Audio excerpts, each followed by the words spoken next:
আমার জীবন আজকে ৭৮ বছর। এটাই আমার জীবনের শেষ ইলেকশন।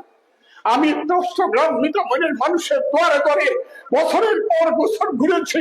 অষ্টগ্রাম, ঢাকার হাওড়ে কতগুলো সাদা ঢেউতে আমি করতে পারি বন্ধুরা।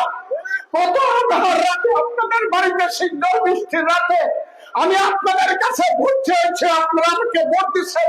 1996 সালে টেলিভিশন মার্কায় আপনারা ভোট দিয়ে আমাকে পাস করাইছিলেন। আপনারা সেটা জানেন। অষ্টগ্রামের বড় হাওড়ে আমার ভোট বাড়িতে ফেলাই দিয়া আমি সব পাস করছিল। কতটা ঠিক করে এইটা এখন আমার জীবন সেইটা 30 বছর আগে চলে গেছে। আমি সেইটা বলে আর মনে দুঃখ বাড়াতে চাই না।